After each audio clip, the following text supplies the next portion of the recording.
Well, hey, welcome to another episode of Comics Are Dope, the podcast.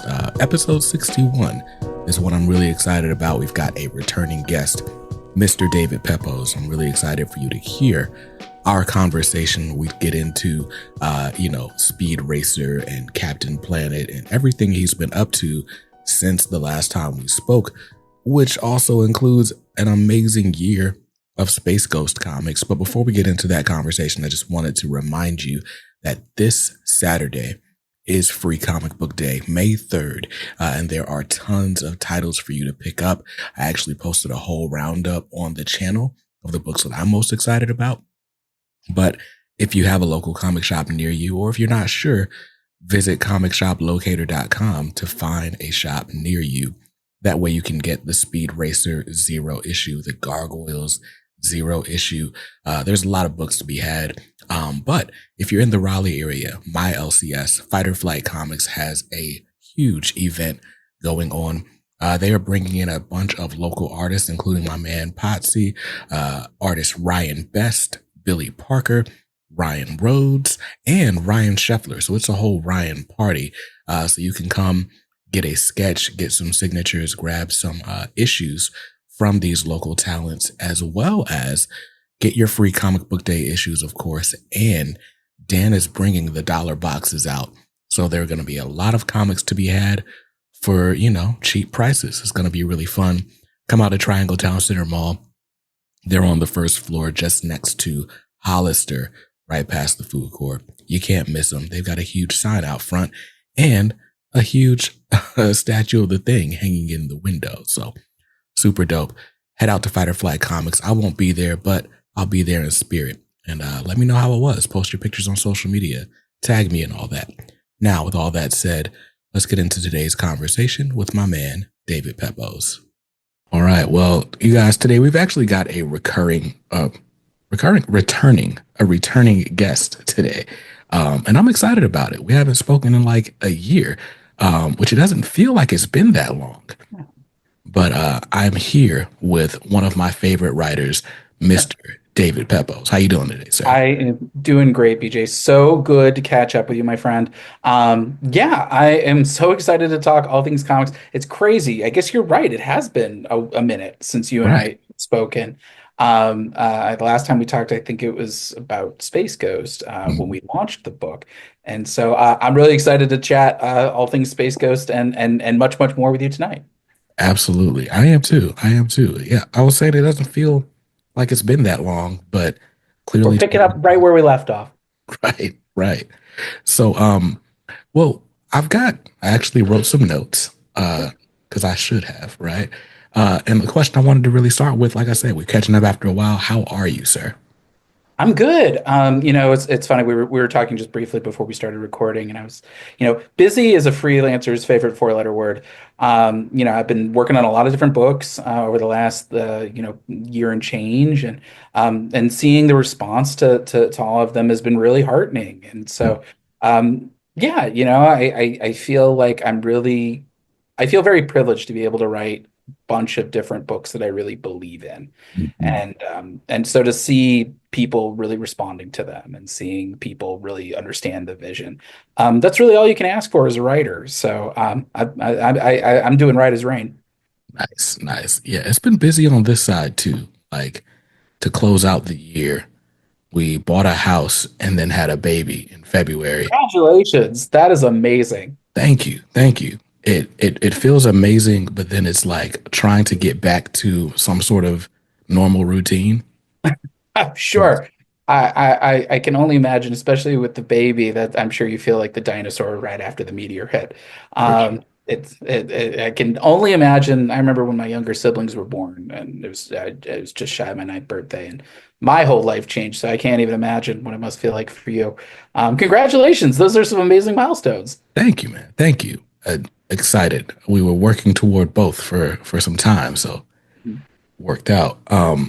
But yeah, in the time since we last spoke, you've got a whole year of Space Ghost under your belt. And, we were here to talk about the launch. And I remember when we spoke, I had read maybe the first 2 issues ahead of the launch. And, I knew it was good, but I don't think any of us were prepared for like how good Space Ghost was. Well, that's very kind of you to say. And if honestly, I wasn't expecting the kind of response that we got to that book. I really feel like Dynamite and Warner Brothers gave me and Jonathan Lau a ton of latitude on this book, and I think it really shows in the final product. I think for me, I'm a '90s kid, so I did not grow up in the heyday of Space Ghost, nor did I grow up in the heyday of Speed Racer, for that matter. And so there was a lot of research done when I was offered the project. And so I watched all the original cartoons and I took detailed notes. And, um, I mean, Coast to Coast was my introduction to the character, as was many people in my generation. Hmm. And Joe Kelly and Ariel Olivetti's miniseries from 2005 also kind of like really stood out to me as like, oh, this guy could be a traditional superhero. But it wasn't until I watched the original cartoons that it became so apparent to me that Jan and Jace, Space Ghost's teenage sidekicks, they were core parts of the whole concept. You actually see Jan and Jace before you even see Space Ghost in the pilot episode. And that became kind of my emotional through line. I love writing these kind of found family sorts of stories, and the idea of Space Ghost being a widower and Jan and Jace being orphans and sort of coming into each other's orbit and not just evolving in their dynamic as crime fighters, but also as sort of a surrogate parent, surrogate children situation.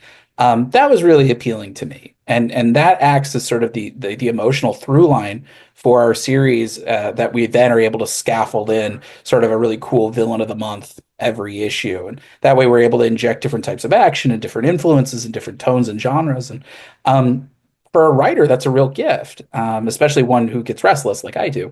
This gives me a lot of different opportunities to flex different muscle groups and hopefully show a range of storytelling. And I had no idea if that was going to work. I owe a lot of credit not just to the amazing team at Dynamite and the amazing licensors at Warner Brothers, but I've mentioned it to him before. My editor at Marvel, Tom Brevoort. I learned a lot. I've learned a lot from him over the years. And I took a lot of the lessons that he instilled in me and put them all into practice on Space Ghost. The done in one approach, for example, was something that we did in my Punisher miniseries, but the effect can only go so far with 4 issues. Doing something in a longer runway, 13 issues was my original commitment for this series. That really acts as a cumulative snowball effect. Every time you get to sort of end a story and start a new one, it's that much more investment on the reader's side.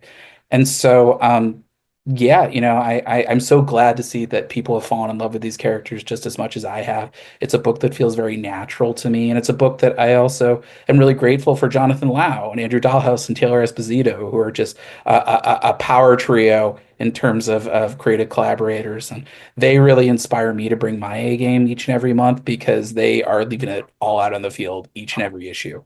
So I'm very excited for people to get to see what we have in store coming up in the months to come. For sure. Yeah, because we're in the middle of a very interesting story arc Yeah. that'll be wrapped up here pretty soon. But I think you're right with the done in one approach. It's cool because it's like, you can pick up any issue and enjoy it.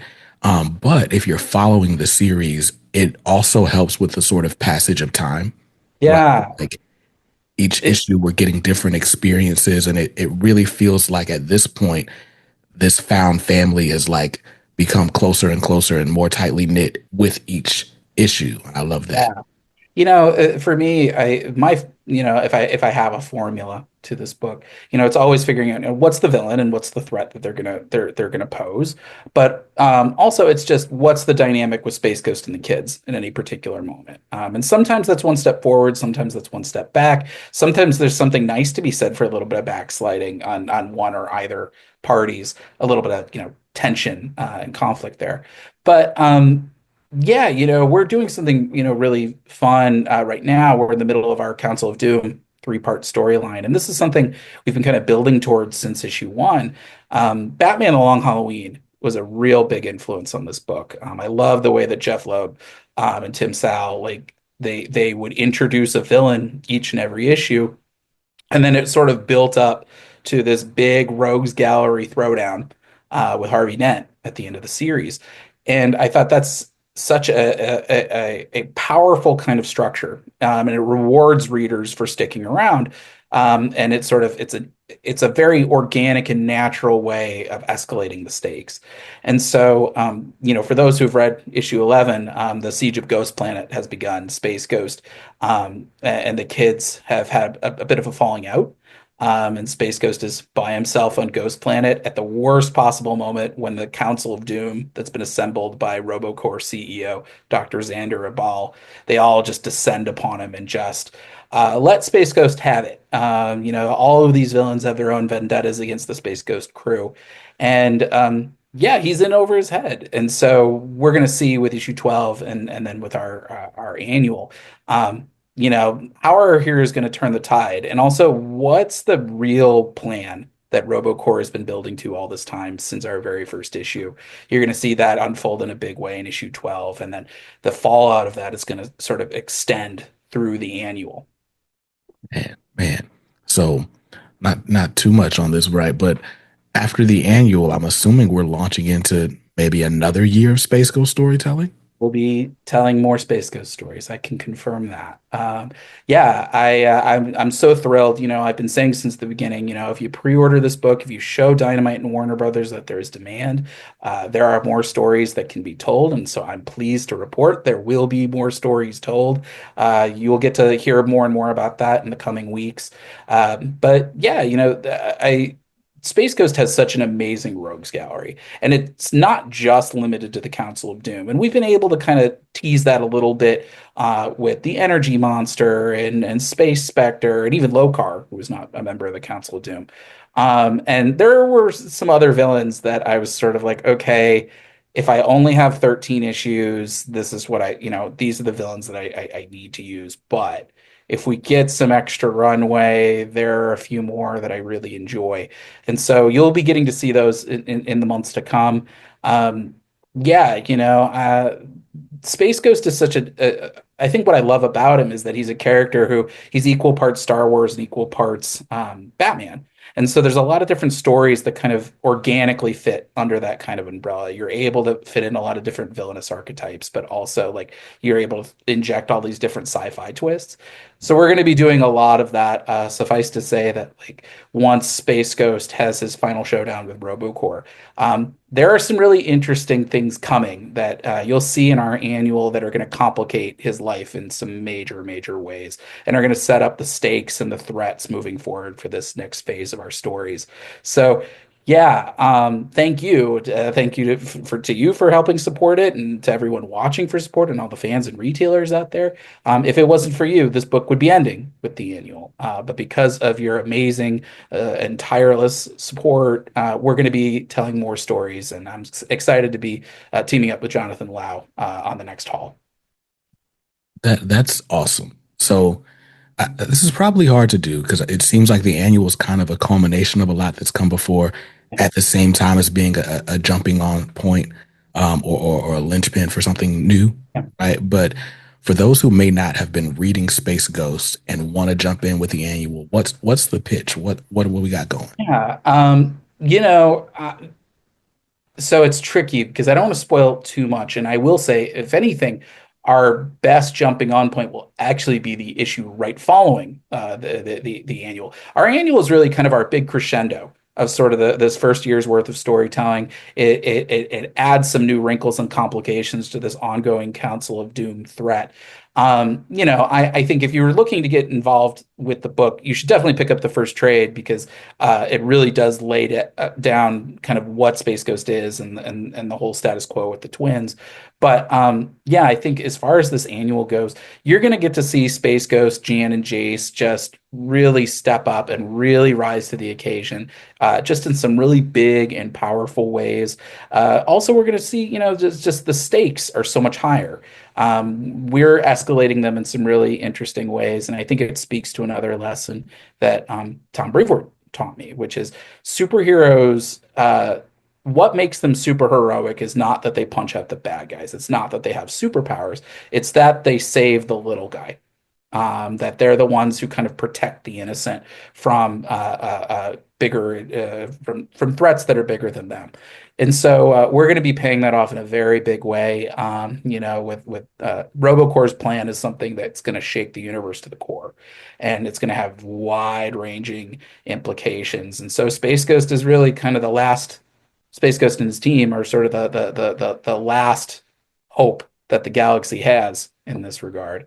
And so, yeah, I this is sort of our big, the big fireworks at the end of the show. Because when I wrote it, when I initially planned this issue out, I was planning that I thought this was going to be the end, and it was so nice to know in advance, like, hey, we're going to do more, and to have that time to sort of plan out what we're going to do. We've already dropped some breadcrumbs, and eagle-eyed viewers, you'll have already seen it. We've made mention of a few things that you blink and you miss it, but it's going to pay off. And so you're going to see the fuse has already been lit in certain ways, and then you're going to see it get lit again by the end of this annual.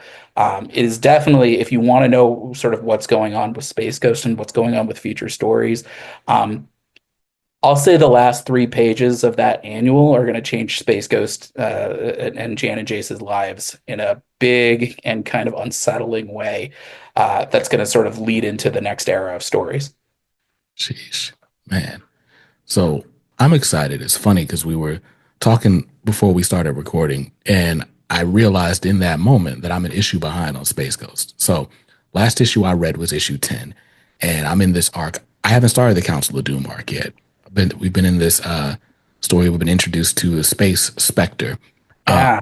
and learned something very interesting about this character. I thought he was one person. Turns out he might be a different person. Crazy stuff. It, I I was really thrilled with that Space Spectre story. It's one of my wife's favorite issues of the whole run, and it's probably one of mine too. Um, when I pitched it, again, writing Space Ghost is such a treat because I'm able to really inject all different kinds of pop culture influences and all the types of stories that I would want to tell. There's usually a way that I can tell it in the confines of Space Ghost, whether it's a horror tinge thing with Zorak or a heist in our Widow issue or something kind of like a long dark night of the soul like Jace versus Moltar. Even something that's kind of like Flowers for Algernon with Blip and Creature King. And so uh, with Space Spectre, I love time travel stories. You've seen it in stuff that I've already written, like Savage Avengers. And I wanted to do, if Space Ghost is sort of our Space Batman, the idea of Space Ghost versus Dark Knight Returns Space Ghost. I was like, that's really cool. Like, what would it look like if the future has come back and said that you're a disappointment? mm, And the issue's been out long enough. I can have some minor spoilers. Um, it was kind of a last minute change of the identity of Space Spectre. I spoilers, cover your ears if you haven't read it and you're behind. I had originally written it as playing it straight, that it was a future version of Space Ghost, that he's sort of come back all broken and, mad at himself.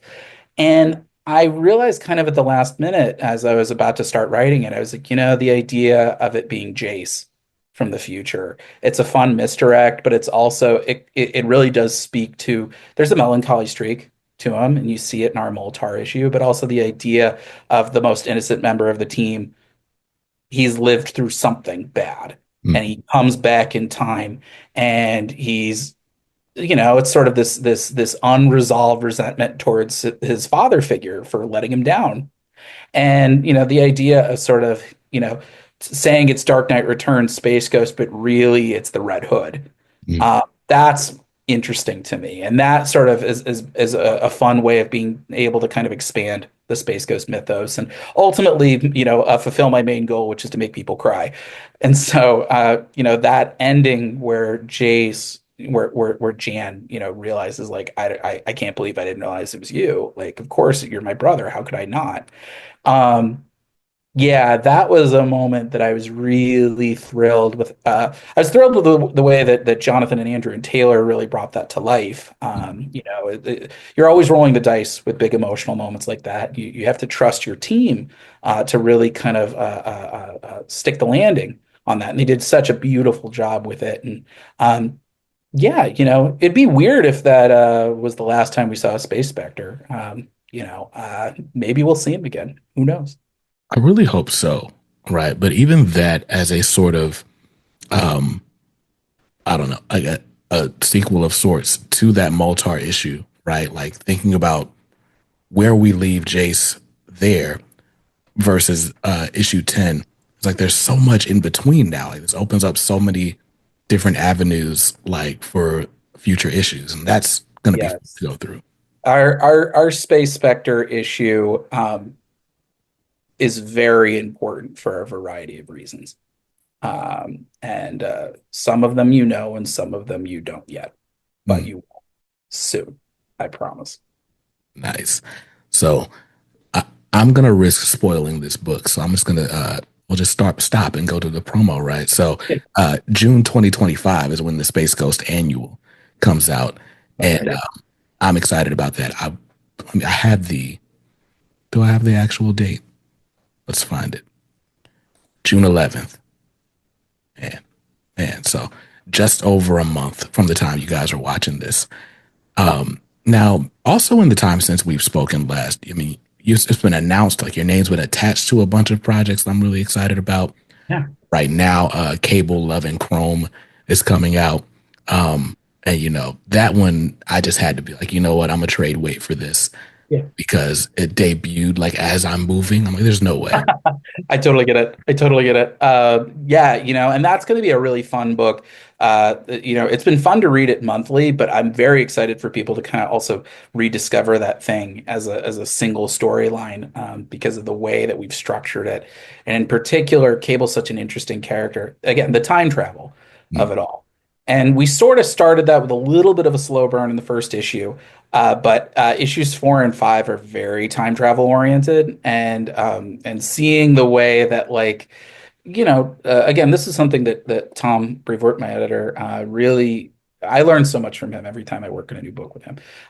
He really was like, let's give Cable some flaws. Let's make him make the wrong decision. Let's let him be selfish. Let's let him be a little narrow-minded. Let's let him, kind of be challenged by this new love interest, Avery Ryder. And I think that's really added some really neat texture to this book, and it tackles some really thorny themes. I pitched the book as The Fault in Our Stars meets Edge of Tomorrow. And what the book is about is that Cable, after a time travel mission gone awry, finds himself stranded in a city where the techno-organic virus that he's been struggling with his whole life has become an ongoing concern. And so he meets a freedom fighter named Avery Ryder, who has the same techno-organic virus that he does. And so it becomes this conversation of how do you live with a chronic condition? Because I think that's Cable's real that's the parallel that I think is most interesting to me is that he's the same as somebody who has ALS or cancer or HIV or Crohn's or any sort of condition that is incurable or is chronic or sometimes even terminal. And how do you live with a condition like that? And also, if you know that your life, if you know tomorrow is not guaranteed because of it, how do you choose to go out? Dignity of choosing your own death.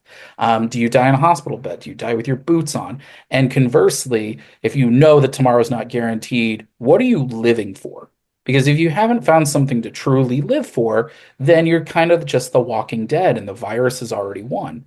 And these are all conversations that Cable, as somebody who's never really met anybody else with the techno-organic virus, he's never had the emotional space to ask those questions, or to have anyone ask those questions of him. He's had supportive people, but nobody who truly understands what he's going through until now. And so, yeah, I think being able to weave in that sort of time travel doomed romance story with all the sci-fi high flying pyrotechnics that you need in a good cable story. Yeah, it's been a really fun little bit of counter programming. I think a lot of people, when the book was announced, were like a time travel romance story starring Cable. And here's the spoiler: I felt the same way when Marvel asked me to write a time travel romance story featuring Cable. But I think as people have read it, they realize like, oh, we're able to have our cake and eat it too. We're able to tell a good, solid, action-packed Cable story, but we're able to peel back some layers and really kind of get a sense of what this character's emotional life is, and why he does what he does, and hopefully, give him something to something that'll help him grow even further as a character by the time our story's over. It's nice. So now I'm more excited to read it as if my reading pile wasn't big enough. Um, so you mentioned something. Oh, we've kind of referenced it a couple of times here, but so the pitch for Cable Love and Chrome was Fault in Our Stars uh, meets space movie. I think you said Need to Edge of Tomorrow, Edge of Tomorrow. the Tom Cruise time loop movie. Got you. Okay. And then earlier you referenced Flowers for Algernon in that one Yeah, Space Ghost issue, which was a short story that I had to read in sixth grade about this guy who he's in night school, like he's mentally challenged, I guess yeah, as you would put that. yeah, Gets the opportunity to kind of participate in this sort of clinical trial thing, some new miracle drug that makes him smart, like incredibly smart, for a short period of time. And we learned that like it basically is going to be the end of him. But it's all about like what he's doing while he's got the opportunity to really unlock his mind. yeah. Um, First of all, core memory unlocked. I'm so surprised I remember the full plot for that I'm short. so glad. I'm so glad that I met somebody else who loves that story. It was, there's not a lot of required reading from school that Yeah. I enjoyed and remember that well, but that was one of the best ones. And it had like a little, I don't know if it was a made for TV movie or what, but there was a movie we got to watch. It was great.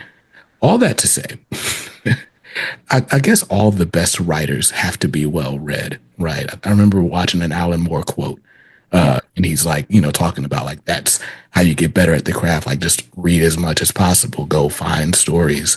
Um, but how has it been for you, like in your journey? How helpful has it Yeah. been to No, go? it's a great question. I think you need to have like a little bit of a bird's nest brain, like where you're always drawing from different things. And it's not to say that you can't, of course, draw from continuity and draw from previous comics, but I do think that it's less satisfying when you're just making comics that reference other comics. I think people kind of start to see it makes it harder to suspend your disbelief. Things feel a little bit more artificial.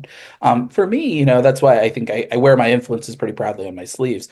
And it's one of those things. Not only am I, drawing from stories and books that I'm reading. For me, I'm a film guy. Like, and you know what? I should rephrase that. I'm a movie guy. Like I don't think I bring any pretensions to my work, but I'm the guy who was like, oh, hey, let's do supernatural version of Face Off. That rules. I think for me, they say imitation is the sincerest form of flattery, and I think for me, doing these kinds of mashup homages is sort of my sincerest form of fandom. And so, I always am trying to figure out. I ask my wife all the time. I'm like, oh, what's my Inception? What's my Matrix? And those sorts of landmarks kind of help me triangulate. It doesn't always happen overnight. Sometimes it's a longer process, but I'm like, oh, I got to write Moon Knight City of the Dead, where I was like, that is Taken meets Inception. And so I think that like, I hope that kind of draws people in. I think also the benefit of all this, comics structurally have a challenge of uh, introducing themselves to new readers. Like it's not like when I was growing up where like my local supermarket had comics, not many of them, but enough for me to keep up with the habit. Now, it's like there are structural hurdles. You have to go to a comic shop, and people don't always know where those are. Sometimes they're not the most friendly places. There's the pre-order system, trying to navigate all that. And that's on top of, sometimes the stories are insular. Sometimes you're sort of preaching to, oh, you have to have read, years and years of shared universe history. I think for me, trying to kind of frame my stories in sort of cultural touchstones, it makes it a little bit more accessible. I'm always trying to think about what's the books, how are they going to sell on my table at a con? Where I'm trying to hand sell these things to people who don't necessarily read comics. But I'm a big believer that everybody has a favorite comic. They just don't know what it is yet. And I would like for it to be one of mine, because I'm not here looking to preach to the choir. I want converts. I think there's always room to build a bigger table. And that I think is a big influence on my work. And so while sometimes I pull out the hoity-toity, where I'm like, oh, Flowers for Algernon, but it's starring Blip, I think that has been a reason why I think I continue to sort of go back to my pop culture influences. Is that is a shorthand that allows me to connect with readers and allows me to sort of say, hey, this pineapple pizza kind of concoction that I've made up, it at least sounds intriguing to you. And I've benefited from that since my very first book, where I could say Spencer and Locke, it's Calvin and Hobbes meets Sin City. That is enough hesitation to get people to say, oh, I'll read that. And so Space Ghost, I can say, it's Batman meets The Mandalorian. I can say for Captain Planet, it's X-Men meets Avatar: The Last Airbender.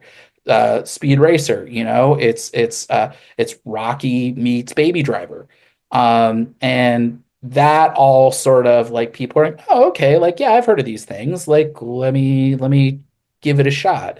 And ultimately, that's all you're asking is, will you give us a shot? And then hoping that sort of the execution will keep people invested in your work. So yeah, I'm always trying to kind of figure out like what's my next bit of influence. Particularly, are there any storytelling techniques that I'm like, oh, that's interesting. Like I want to swipe that. Mm. The face off of it all, that we talked about. I did that for The Devil That Wears My Face because I love the idea of a body swap story, where you have somebody who they've got a very strong context and then it swaps with somebody that they hate. Mm. And suddenly they're both fish out of water, and one of them's going to kind of find their feet a little bit easier. It's usually the ruthless one. Whereas like the good person is suddenly in the lion's den and has to kind of like fight their way out. Stuff like that, I think is keeps me engaged as a writer, where I'm like, oh yeah, we could tell like an interesting story this way. Captain Planet, for example, I said that that's a superhero book meets a disaster movie. Mm. And so being able to like write sequences, especially in this current issue that I'm writing, where it shows that like climate change is right in our face. And, as somebody who's living in New York during Hurricane Sandy, living in LA during the wildfires, like, yeah, these things are very real and they have very immediate consequences, very dangerous stakes for people like you and me. So, yeah, I guess that was the long answer. I try to draw from whatever I can, whatever keeps the tank full, and whatever just kind of makes me excited. Because ultimately, once you've been in this job for any length of time, if you aren't following the things that interest you, you're going to get exhausted and your batteries are going to drain really, really quick. For sure. Yeah. And you mentioned accessibility, right? And, you've been fortunate. A lot of the projects you've been working on as of late, they are these properties that were household names at a point. And so it's like that helps. But then even having these other reference points for, just your approach to the writing is also super helpful. Like, so these titles that are kind of designed to bring new people into the fandom, Yeah. they're great for me, right? Like, I came into comics because of a free comic book day event, right? I just walked my daughter to a comic shop and was like, hey, this is cool. And somehow I ended up with the habit instead of her. Uh, and every year I get really excited about Free Comic Book Day. There's almost always one book that I'm like, all right, I got to get there early so that they don't run out of copies before I get there. Last year it was Flash Gordon from Mad Cave. And then this year, that book is Speed Racer. Uh, just First of all, I didn't even know Speed Racer was an anime. Speed Racer used to come on like 10 p.m. on Cartoon Network, and it was one of those shows that like you just turn the TV on real low and Yeah. like hope your mom doesn't catch you like still watching TV that late. I a speed racer. Well, the thing I want to say is you really hit the nail on the head, and it's funny because I've been writing sort of these nostalgia books for a year and a half, and I never thought about it till the way you just said it, which is you're right. Like that is a way to kind of bring in new people into the industry where people say, "Hey, I grew up watching Space Ghost. Oh, you're doing like a modern take on that." Same thing, Captain Planet. They're like, oh, I've been waiting for this thing to get relaunched. And Speed Racer is I think very similar in that regard, is that there's this huge cultural footprint for it. And I can tell you that when my editor Chaz Pangburn approached me at San Diego Comic-Con last year, I've worked with Mad Cave on The Devil That Wears My Face, my upcoming all ages book, 10-Ton Titan Terrier. And when I was doing a signing at San Diego for Devil, Chaz pulled me aside and he goes, "Listen, Chaz and I have talked a little bit over the years about different types of licensed work, and either the schedule didn't really work out for me, or I didn't really know that property very well. So I was like, I don't have the time to do the research on it." But he pulls me aside and he says, "Speed Racer. We've had a great relationship with Tatsunoko with our Gotcha Man series, and so we're looking to expand with Speed Racer. Would you be interested?" And I could literally, I could imagine the wheels turning, like just the Mach 5 just like burning rubber on the track, just like smoke coming from the tires, and I was like, for those who don't know a whole lot about my work, I love writing car chases. I've done car chases in as many books as I can. Whether it's Spencer and Locke and Spencer and Locke 2, we had car chases in both of those. The Devil Wears My Face, we had a carriage chase.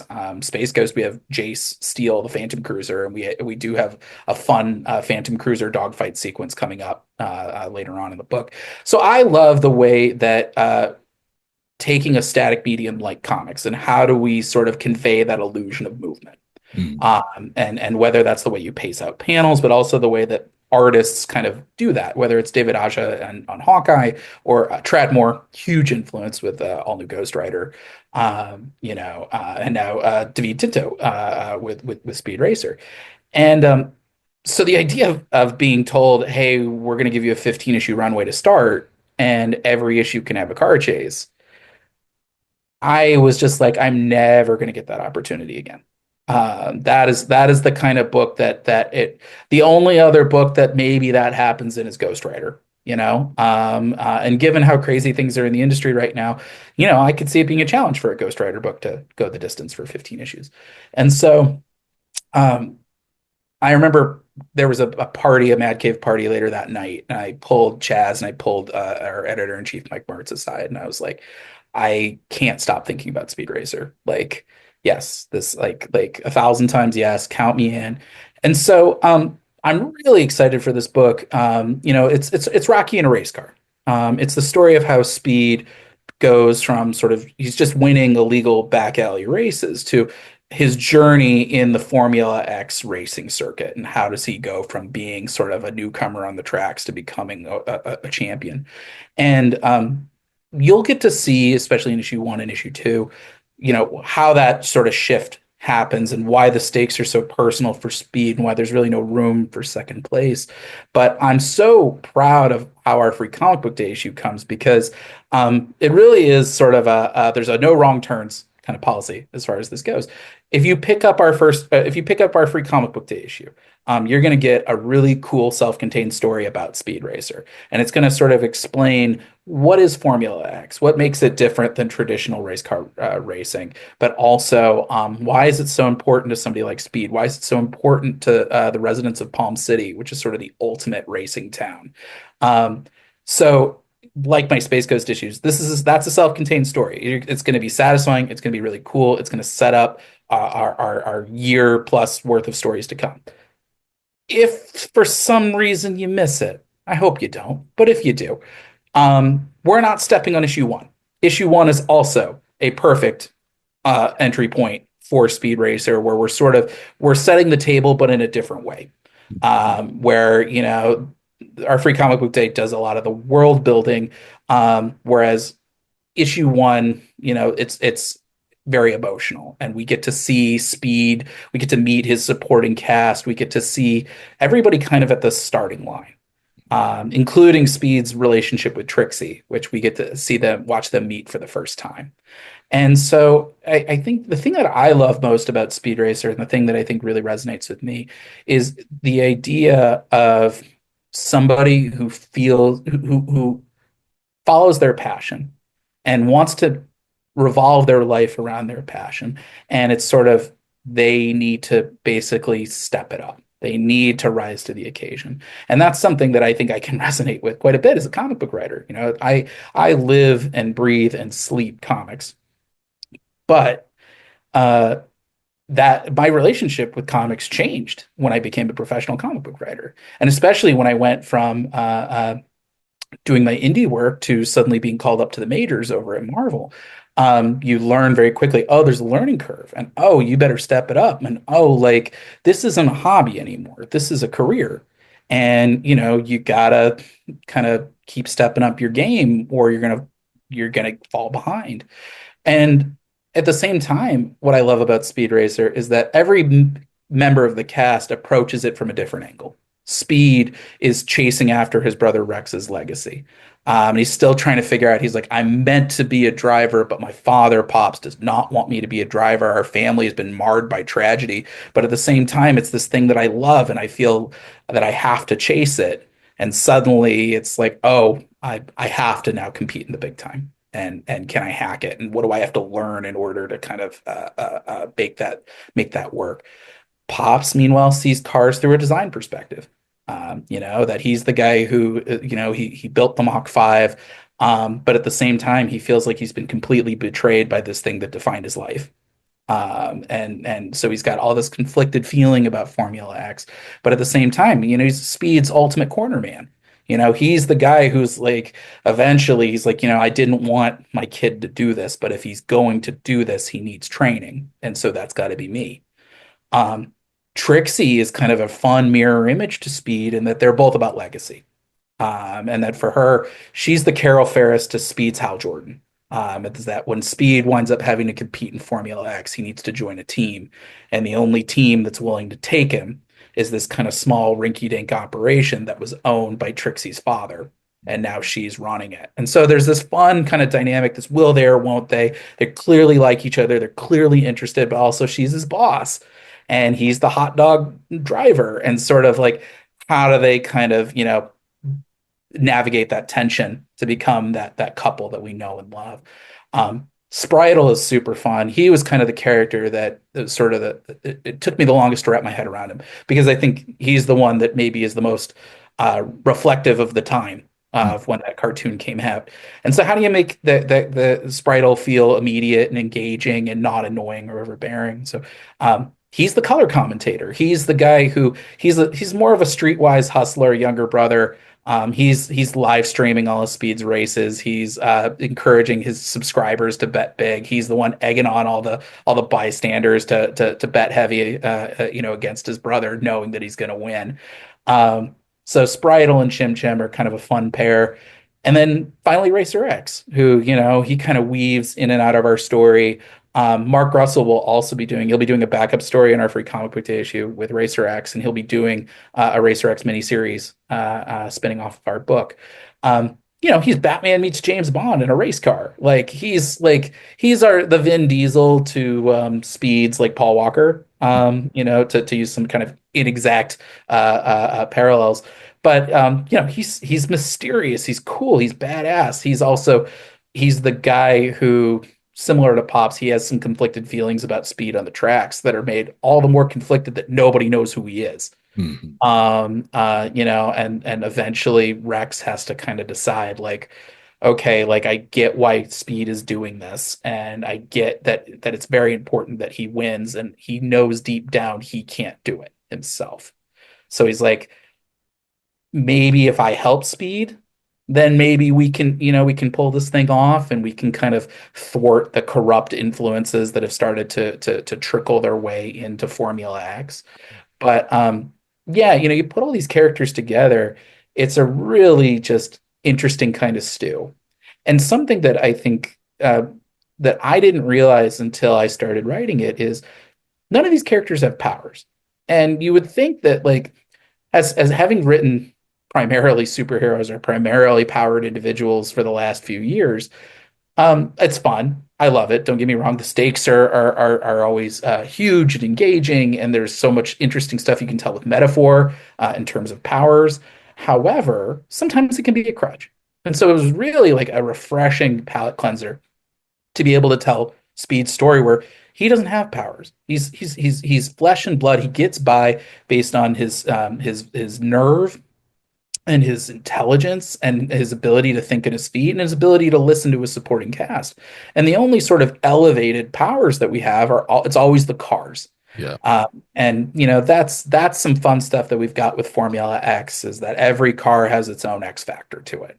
And so, every car has its own kind of signature weapon, whether it's Speed's cutter blades or whether it's, a skull and mace, chain or a fire, a firecracker rocket, I think is what we call it.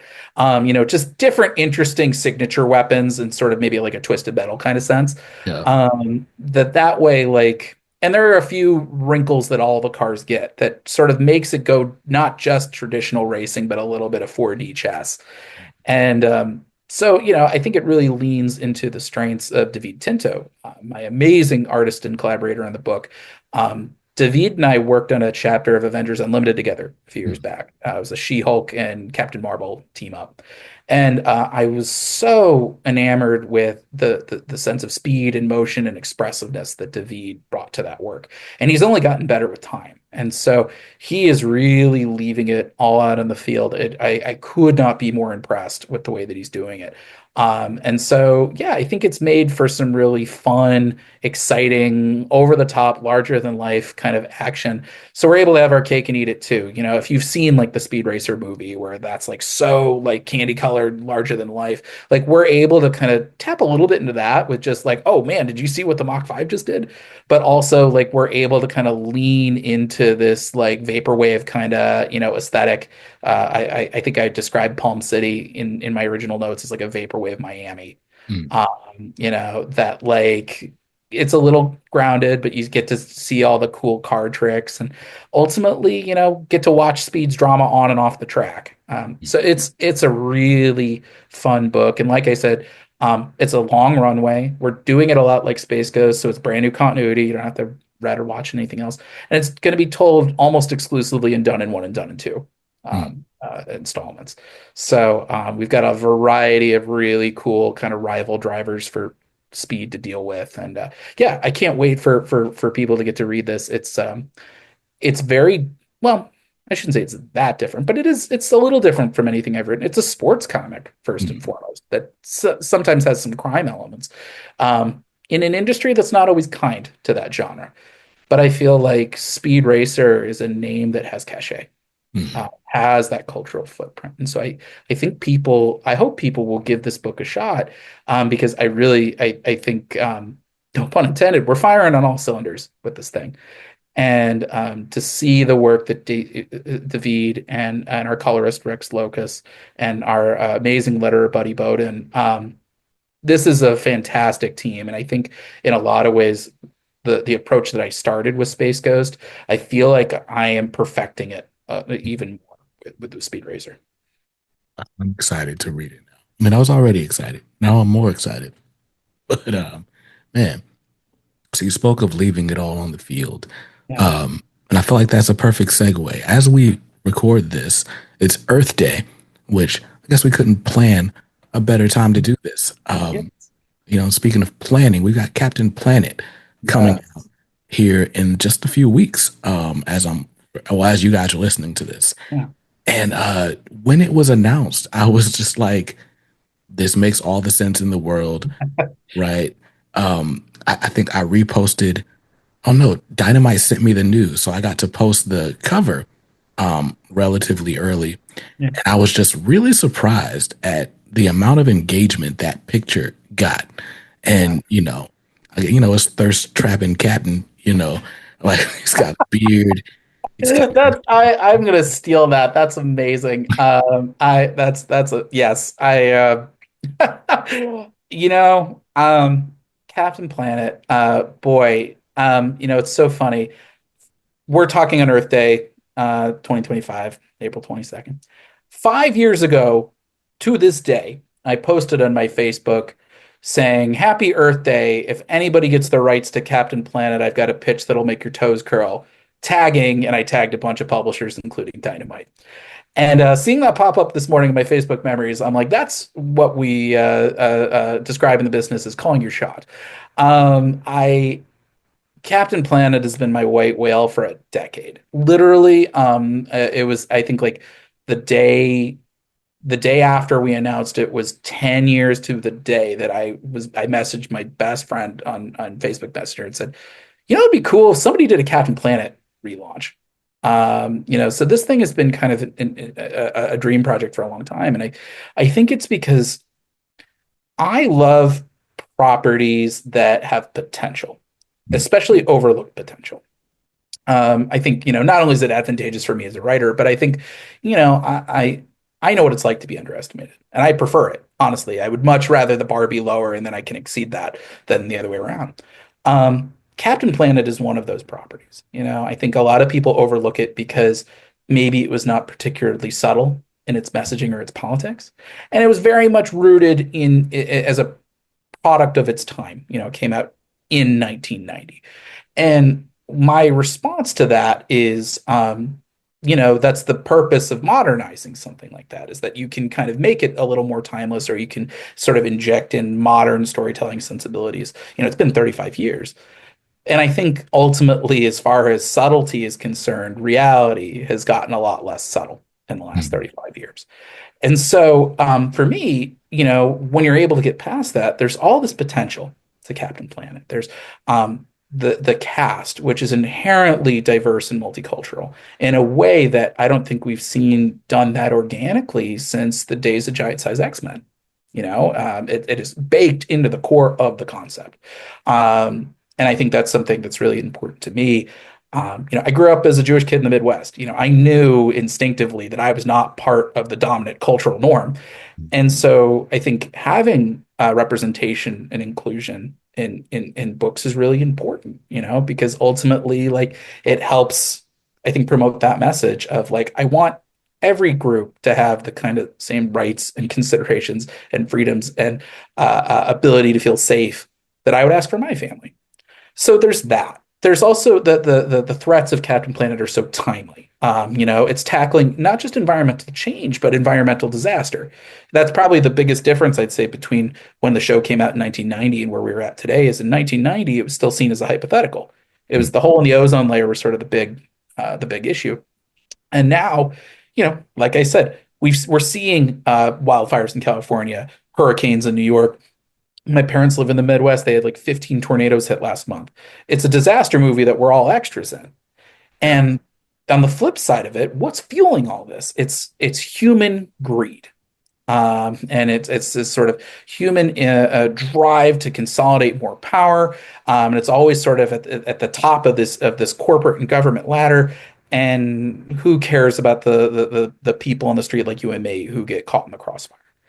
And then last but not least, I think pop culture has caught up to it. I remember watching Avatar: The Last Airbender for the first time, and it's a huge influence on the way that we're doing this book. And I remember thinking at the time, immediately thinking of Captain Planet and thinking, like, oh man, like the way that they're bending all the elements, like that would have been such a cool thing for somebody if Captain Planet had ever overlapped with that. And then I thought, like I could do that.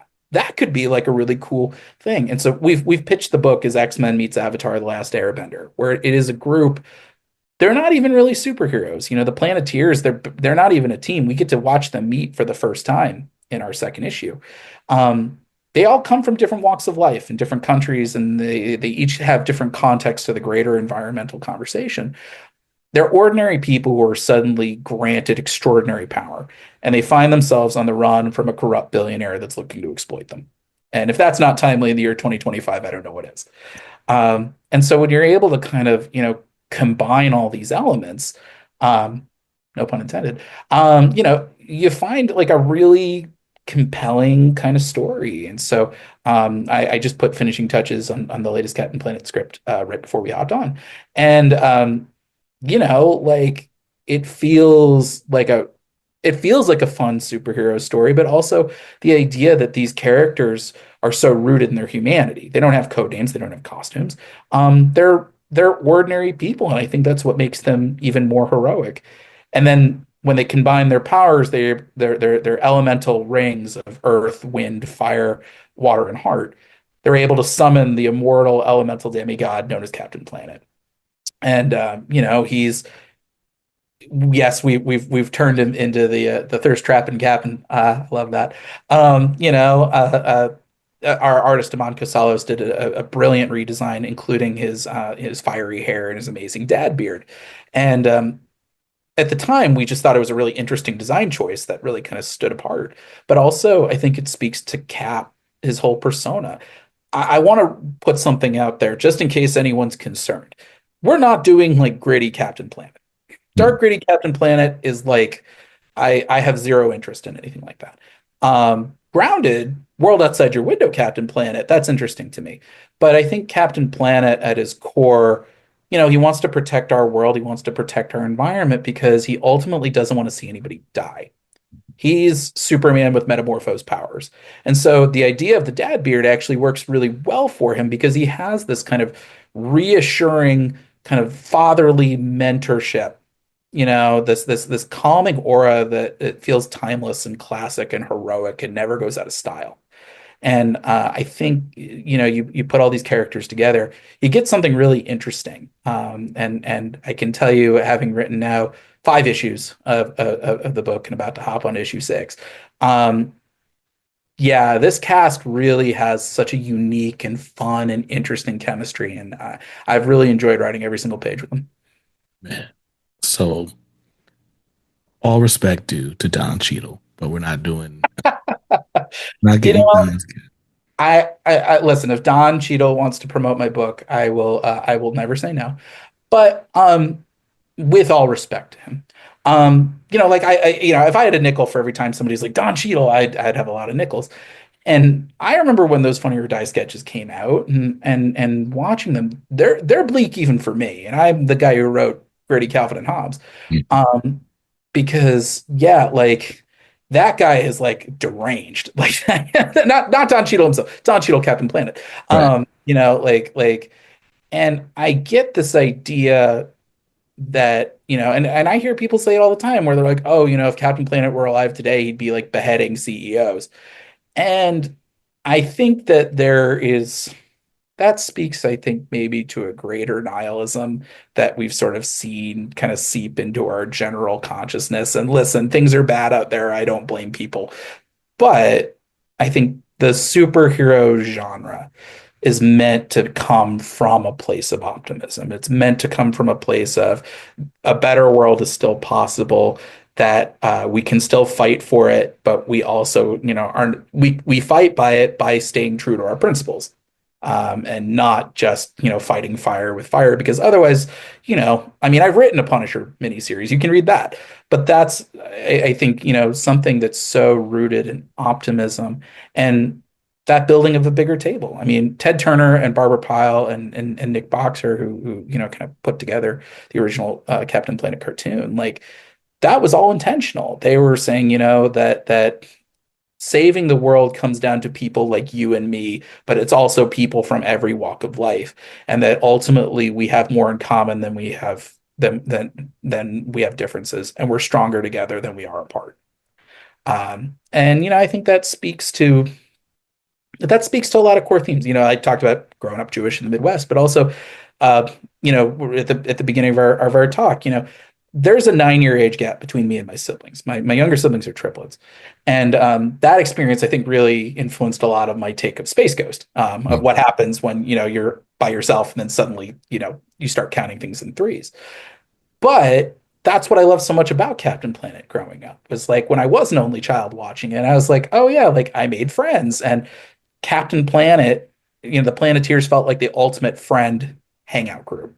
Yes. where they're coming from all these different places, but they all like find common cause and they all learn from each other and they all protect each and watch each other's backs. And that's the wish fulfillment for me, is that I wanted to have friends like the Planeteers. And I feel very fortunate that I do feel like I have, friends that, when their powers combine, they really are kind of my Planeteers.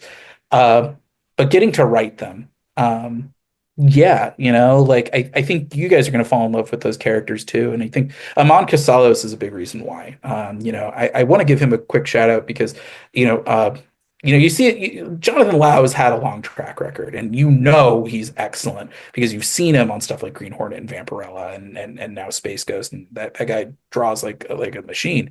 Amon isn't a household name. I was not familiar with his work before we started working together. He's done books like Pathfinder over at Dynamite. I was so, and continue to be so blown away by Amon Casalos' work. He's one of the most talented collaborators I've ever had the good fortune to work with. He not only does this larger than life action stuff really, really cool, and you're going to see plenty of it, but also it's the character acting, the emotions, the expressiveness.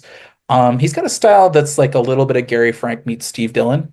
Mm. But also you see little bits of Doug Mahnke and Frank Quitely and like the finer details um and him working with our colorist Jorge Sutil and our letterer Jeff Eckelberry. It's a good looking book, but I think Amon really he is the full package. He came to this book hungry. And so when you fall in love with these characters, it's going to be because of just like the very deliberate choices he makes with the body language and the acting. I am so impressed with his work. And I think you will be too. So when you fall in love with the Planeteers, it's going to be because of Amon Casalos. And he really inspires me. Like I've told him time and time again, but I'll say it in public. Captain Planet could not be in better hands. He really understood the assignment, continues to understand the assignment, and it's every issue looks better than the one that came before it. So Nice. good times ahead. So speaking of falling in love with these characters, right? Yeah. Like I gotta ask, my favorite Planeteer was Mati. Mhm. Growing up, I don't know, something about the haircut just Yeah. worked. Did you have a favorite before writing them, and has that changed? Yes, to both. As a kid, it was Wheeler, because I think, the closest analogous character for me, I grew up in the height of Turtle Mania. Mhm. He was like the Raphael of the team, kind of the surly wild card, the tough talker, so as a little kid, like you respond to that. But having written the book, I mean, all the Planeteers are super fun, but I'll get into momentarily of who's my favorite. You know, a big objective for me writing this book was how do we take it from the year 1990 and really plant it firmly in the year 2025, the world outside your window, really kind of make these characters feel modern and recognizable. And so, and also, how do we make them kind of all feel like different facets of the greater environmental conversation? That they're all coming to this, whether they know it or not, from a place that feels organic to environmentalism. And so, Kwame, I pitched him as like Cyclops meets Sam from Ted Lasso, Mm. where he is a former soccer star who has suffered a career-ending injury, and so now he's walking around with a cane and a limp, and he's a farmer in Ghana, and he's trying to figure out like how what is my future supposed to hold now that my dream has been denied. And suffice to say, climate change is going to kind of put him on a new path very, very quickly. Wheeler, we've recontextualized as an auto worker from Detroit because I feel like for him that means the environmental conversation is very fraught for him. He's got a lot of he maybe doesn't necessarily buy it. He feels like it's had maybe an outsized impact on his own livelihood.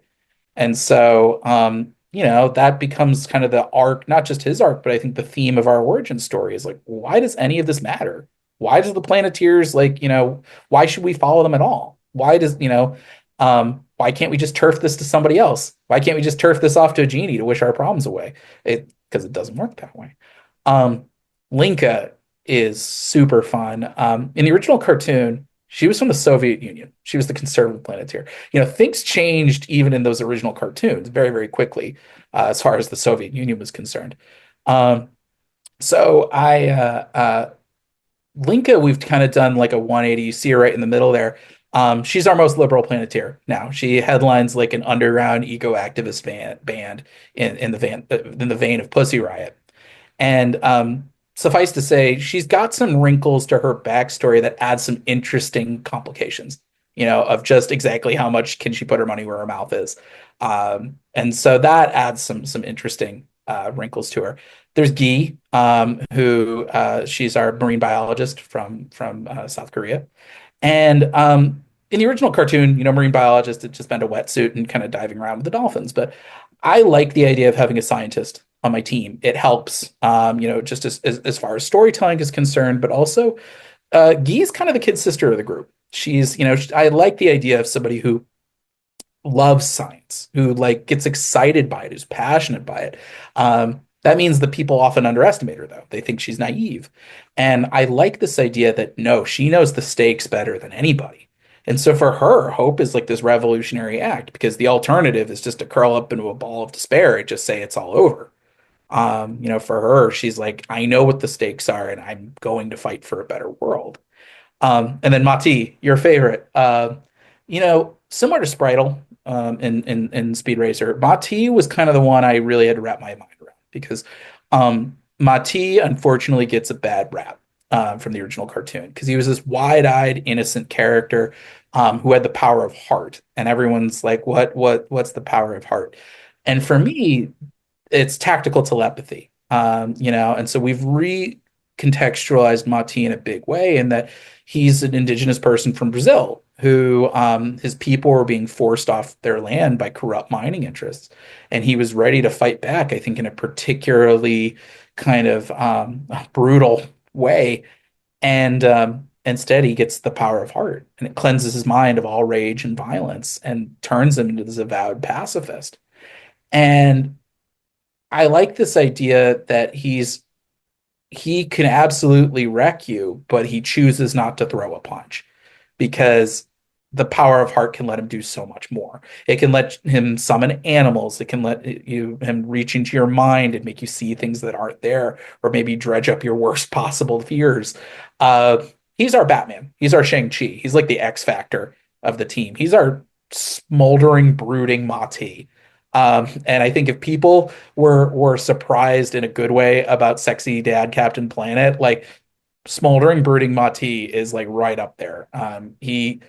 He's kind of quiet, and some of the Planeteers aren't quite sure what to make of him, but like he's the guy who kind of weaves in and out and always comes through in the clinch. He's the Planeteer who's like, there's an eco villain. All right, I guess I'll handle him one on one. So he's a very fun and cool character. And then since we have her on screen, Gaia, we did a really fun kind of rethink on that character. Um, the challenge with Captain Planet is you want to give these characters limitations and you want to put them on the back foot, despite them having like pretty fantastical powers. Um, for me, it's one thing to have Captain Planet in the back pocket as sort of like in case of emergency, shatter glass. But even then, we had to put kind of certain restrictions on him, so it's not just that the Planeteers just summon him once and then go out for lunch. Gaia was a similar challenge at first, in that if you have a second demigoddess in rotation who can teleport you back to her own private island, it makes it very difficult to have any stakes because they've got to get out of jail free card. So I wanted to eliminate that. So we've recontextualized Gaia not as a demigoddess, but as more of a Dalai Lama figure. That it's generational, that every generation a human being is chosen to house the primordial energies of our world. And so that kind of allows her to kind of set the fuse for the rest of our story, that she's the custodian of the five elemental rings. And when forces unknown invade Hope Island, sort of her Hail Mary play is that she scatters them around the world, Green Lantern style, to find worthy bearers of these elemental rings. And so I like that idea Gaia is the bridge between the human and kind of the divine. Mm. She's sort of that middle ground. And I think it speaks to Captain Planet's core message, which is the power is yours.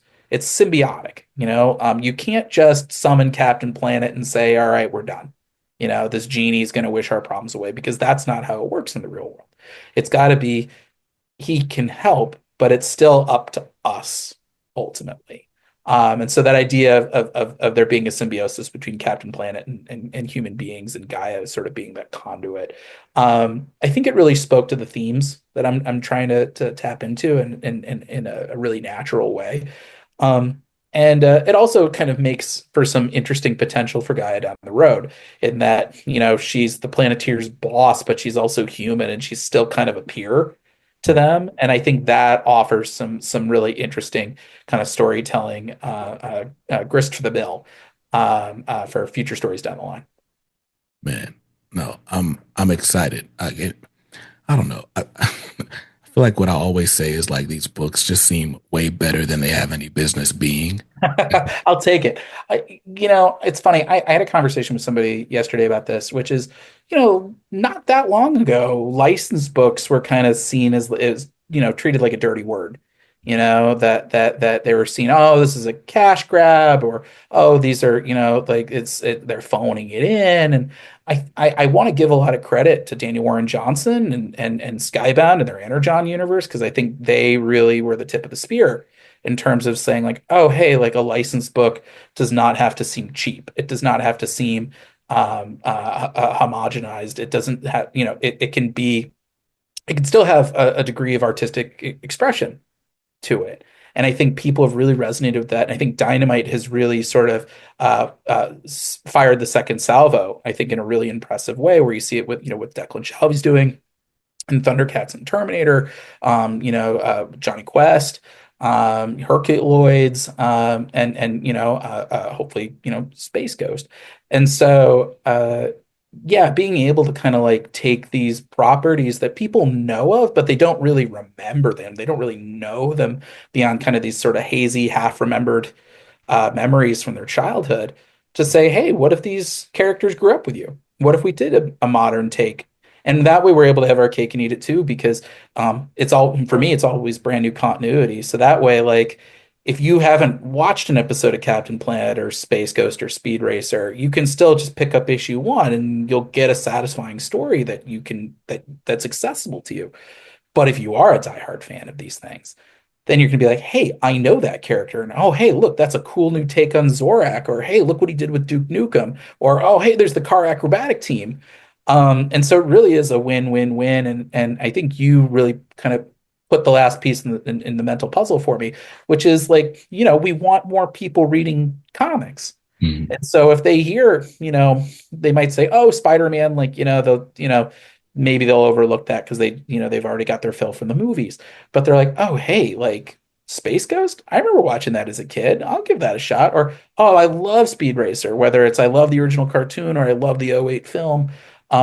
You know, Captain Planet, I mean, and some of this is the timing because it feels so timely right now, but you know, we announced that book the day after the inauguration, and the response was quite overwhelming. Very positive, but I think people, you know, they I think instinctively know characters like Captain Planet and the Planeteers. Those are the types of heroes that can meet today's moment. That were often overlooked, and so yeah, I think being able to kind of say that, hey, like licensed books can be really cool and that there's a degree of freedom that we can be offered here. And I think, you know, people talk about, oh, is there reader fatigue, you know, or superhero fatigue? And I don't buy it. I don't buy it for an instant. What I think there is there are readers who are jaded, you know, because the big two universes have been so thoroughly mined. And so between having, you know, an easy, you know, subscription to, you know, DC Infinite or Marvel Unlimited, you know, people are like, oh, I can guess what the story is. And so they're not present in it. And social media does not help. I think it automatically prejudices people to become cynical and try to one up each other on those types of takes. Something like Space Ghost, Speed Racer, Captain Planet, those universes are largely virgin territory. And so people can't just pre-guess the story. And so then it encourages them to be present and it allows them to be surprised, which means that they're satisfied. And so, not to say that you can't do that in superhero universes, but I think it's maybe easier Mhm. way to do that in these licensed books. And I treat it all as value adds because I hope that people who maybe aren't Wednesday Warriors, they check out one of these books and they say, hey, I like what this Pepose guy is writing. Mhm. Maybe let me check out something else that he's done. I would love nothing more than for somebody to read one of my books and pick up the habit.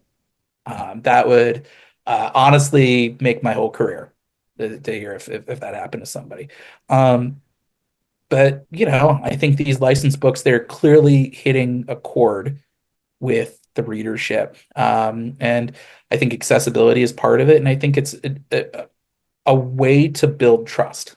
Yeah.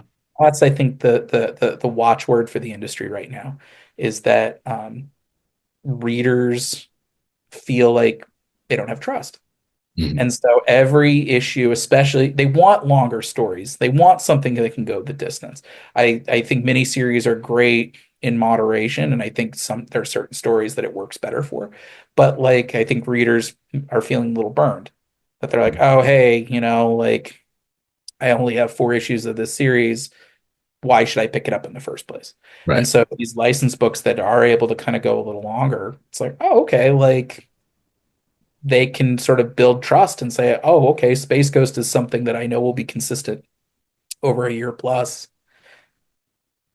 Yeah. Then they start to trust the creative team. They start to learn our names. And I know it feels like very like basic, but I think that's how we continue to build up our readership is it's issue to issue. It's satisfying chunk to satisfying chunk.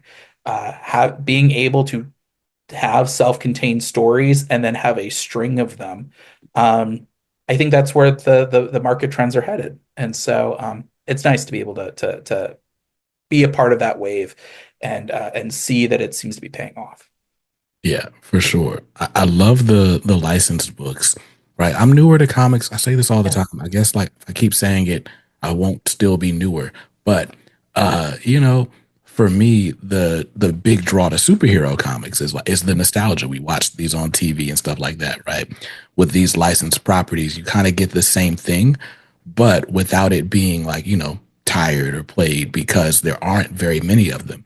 I never read Yeah. a Powerpuff Girls comic before Dynamite came out with one. Yeah.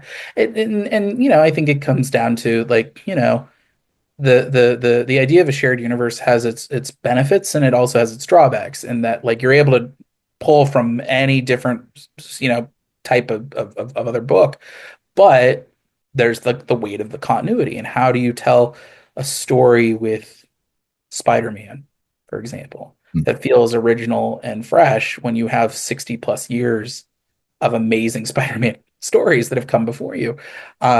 Whereas, Space Ghost, like, you know, knowing that I'm like, oh, hey, I've written more Space Ghost comics than anybody. That's like cool. That's I love that. That's some fun street cred for me. And I think that yeah, readers aren't tired of comics. They just want to be surprised and they just want to kind of find what's the new thing that sort of scratches that itch. And it's not to say that I don't think, like they have their place alongside the big two, where I Mm. think like it kind of maybe even helps ease the load Yeah, on the big two that I think is right now being expected to sort of be all things to all readers, and it shouldn't be. It doesn't have to be. And I think it gives a lot of jobs to really talented creators and me. So I think it's a win-win for everybody, and I'm so grateful to see how many retailers and fans and press continue to support these books. for sure. Speaking of supporting these books, right? Free Comic Book Day is this Saturday as you're listening to this, May the 3rd. So you can go to your local comic shop. They'll have a bunch of comics you can pick up for free. They'll probably have other things discounted and stuff like that. It's a great time to get into comics. It's my favorite retail holiday every year. So you can pick up Speed Racer, their free comic book day issue. There's also a Thundercats and Powerpuff Girls mashup comic from Dynamite coming out that day. So That for sounds comic fun. book day, and then the following Tuesday, you can go and grab Captain Planet number one. Following Wednesday, excuse me, Yep. Captain Planet number one's coming out, and then next month we get the Space Ghost annual. So there's a lot of new things that you can grab from David Pepose and Dynamite and all of David's partners, and I'm really excited about them, sir. You are one of my favorite I appreciate writers. You are. I don't, when I think about like sort of the new breed, if you it. will, like it's you and Jeremy Adams. It's like when I That's see very kind of you. Jeremy's a sweetheart, and a very talented writer, and somebody that I'm proud to call a friend. And listen, for anybody watching, if anyone lives in the Los Angeles area and wants to meet me on Free Comic Book Day, I'll be doing two signings. I'll be at Collector's Paradise in Pasadena in the morning, and then heading to Golden Apple Comics in the city immediately thereafter on Saturday. And then on Sunday, I will be at the Comic Bug uh, in Manhattan Beach, I believe. Or maybe it's Culver City. You'll have to check the Comic Bugs website on that one. But yeah, so I will be doing three different stores on Free Comic Book Day weekend. Please stop by. I would love to sign anything you have. And also just thank you in person for picking up my books. nice, nice, definitely take David up on that offer. We haven't even met in person. We'll make it happen, We're gonna probably make that happen. for sure. Well, David, thank you again for your time. Thanks for writing these amazing stories. I'm excited to get into them. Well, thank you so much for having me, and I really appreciate it. So good catching up. For sure, for sure. So you guys, I don't know what you're doing after you listen to this or watch this. Hopefully, you're making your free comic book day plans, and then staying safe, staying awesome, and reading something dope today. Peace.